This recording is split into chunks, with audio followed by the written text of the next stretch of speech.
the next question to Nancy. Nancy, I'd like to know ways in which you collaborate with fellow LOTE teachers. Okay, at my school, since we're so fortunate to offer so many languages and there are different teachers, so many teachers for each language, we also, because our K through 12 school have so many different levels, we need to collaborate to each other. That's the key to success, at least at my school, and I've proven to be the key, because we sometimes, if we know we're teaching the same unit, make copies for each other. It's a matter of just putting one extra number in there, sharing PowerPoints, and this year I have the fortune of working with a first-year teacher, and I say the fortune because not only have I been able to share my knowledge, but I've also acquired so many other good techniques. Sometimes you might feel that you don't have anything to learn from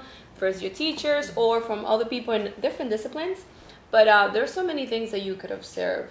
Also, we do peer observations, which is great, especially if it's not in your content area. Surprisingly, you could see how students react to different techniques, and you could be totally informal. It doesn't have to be 45 minutes, and developing those relationships could definitely be the key to success and feel happier every day in that environment.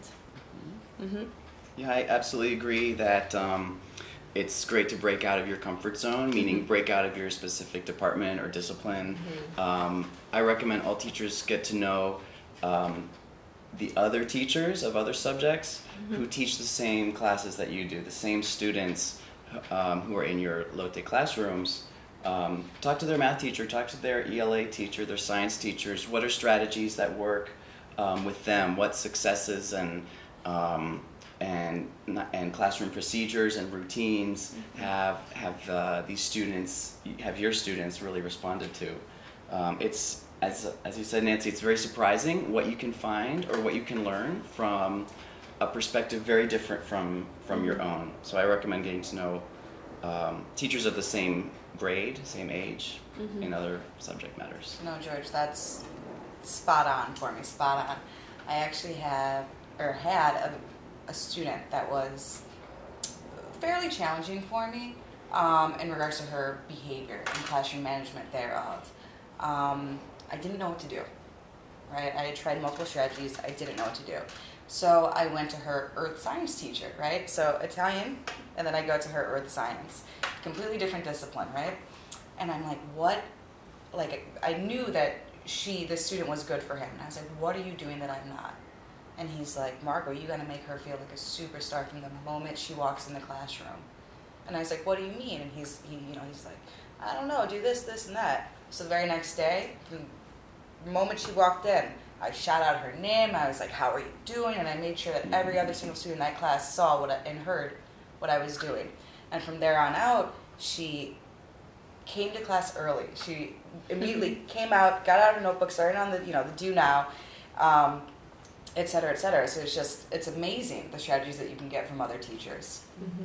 I think Nancy and I were also very fortunate enough to have worked for a principal who implemented the intervisitation model in our school. We worked at a smaller school. We were able to go in with a protocol of questions, observe a teacher in a different discipline or within our department, and then actually debrief with that teacher so we could better understand and they could mentor us in some areas, etc. So that really was a useful tool. In the school I'm in right now, we have about 4,500 students. So we were able to do the intervisitation model on a larger scale and really go into the social studies class or the English class and see what techniques they're using with their students, and it was extremely beneficial.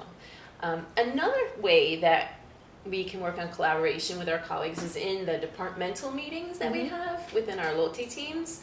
And one of the dangers is that the conversations become like a therapy session for teachers. So I think it's really critical that we are informed in the protocols of what we should be accomplishing in those team meetings. So there's a plethora of information on the internet.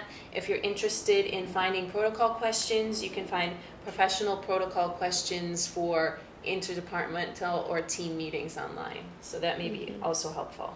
Also keeping an agenda and informing the members before the meeting, this is our agenda, this is what we want to accomplish. Exactly. It's a lot easier than just going to the meeting without not knowing sure what needs to be talked about. Everybody can think a little bit ahead of time, even if it's just Exactly. a quick brainstorm before you start. I think one of the sort of successes of my departmental team this year has been coming in with resources to share on specific topics. So we're looking not just at curriculum topics and sharing techniques and strategies on teaching curriculum, but we're looking at specific techniques that we're using overall to help our students. So that's been extremely successful this year, that all of our members of our team are contributing a piece to the whole. So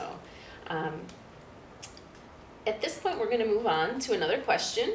So what are some teaching strategies that we have each found successful in keeping students using the target language?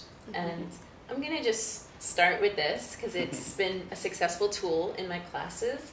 I've given students a list of common phrases in the target language that are essential to their learning and their sort of existence in the class. And the only way that they are they're non-negotiable, and the only way that they're able to use the restroom or get some water or tell me that they're missing something is in that list of important phrases. So I insist that they use those. And what I'll do is I'll, at the beginning of the course, give them a sheet of some of the phrases that I will say in Spanish and they will say, a section that they have to write their translation, and then another section that they have to interpret visually with a drawing the phrase. So however they interpret it, they will do that. And then we'll practice, and we really have to enforce that they have to use those non-negotiable phrases. So.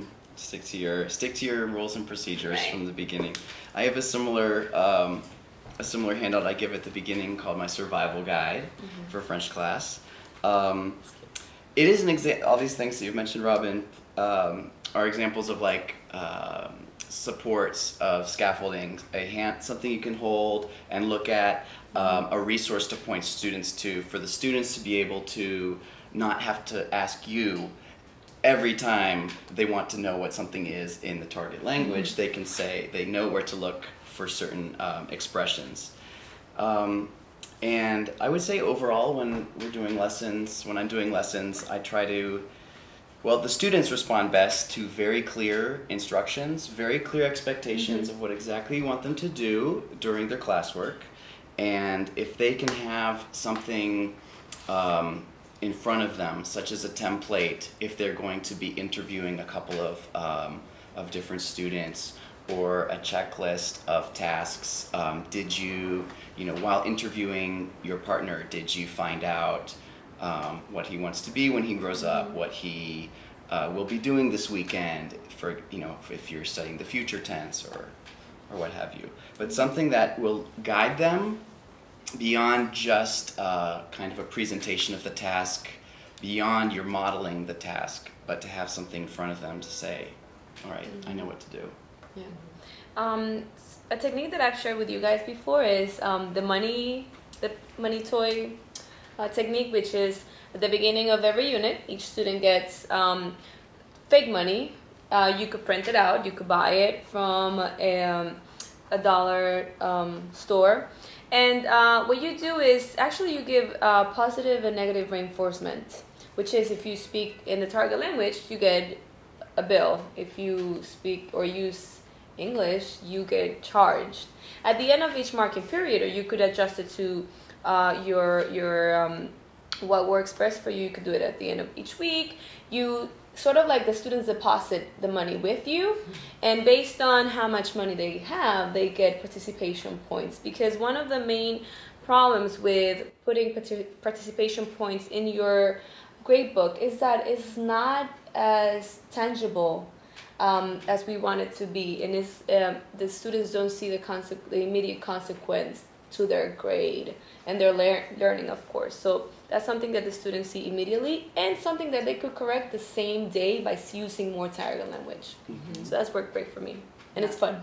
I love that strategy, Nancy. That's fantastic. Thank you. So for me, I'm all about creating the safe space in my classroom. And one in which students feel comfortable, because if a student feels comfortable in your learning space, in your learning environment, or rather in our community of learning, their affective filter is gonna go down considerably. So how do I establish this? In the very beginning of the semester marking period, I do circle activities in the first week, and circles can be used in the target language or in English. They can really be used for whatever purpose. And circles are a way to meet your students' social and emotional needs.